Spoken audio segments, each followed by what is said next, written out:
Thank you, Tucker, for being one of the few.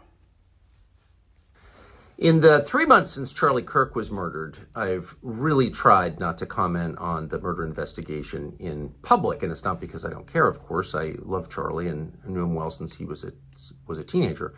And in general, to think to myself, anybody who is earnestly searching for the truth, whether they're right or wrong, but as long as they're motivated by a desire to find out what happened and therefore honor Charlie's memory by getting to justice, anyone who's doing that, I'm not going to criticize. And then the other day, I had like a 3-hour conversation with Theo Vaughn, and it was not about Charlie Kirk or anything related to it, but that topic came up.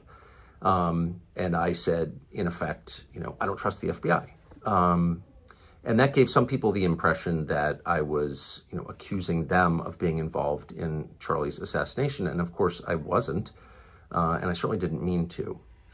But it gives me the chance now to say what I think, which is that we should not necessarily trust the FBI. And by the way, why would we? It's not an attack on, the political leadership of it. I've known Dan Bongino, for example, for a long time and like Dan, and don't imagine he would ever be involved in intentionally covering up a murder of somebody. I don't believe that.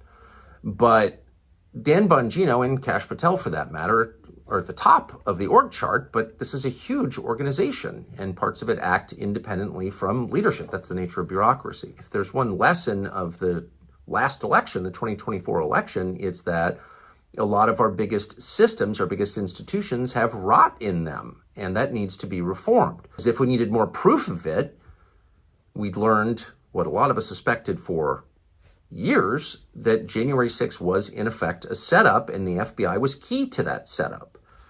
And it's still not clear that everyone involved in that setup at the FBI has been fired or punished for that.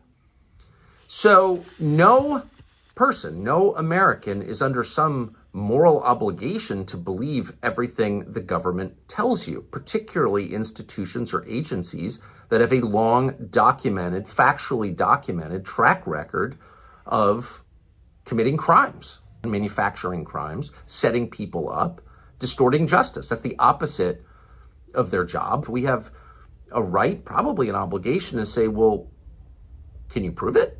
And if you can't, I don't have to believe you. So if there's one thing that bothers me above all about the investigation into Charlie Kirk, is that is getting lost as people argue over what happened, but the rest of us should remain skeptical. We have a duty to remain skeptical, and we should not be ashamed of our skepticism. Thanks.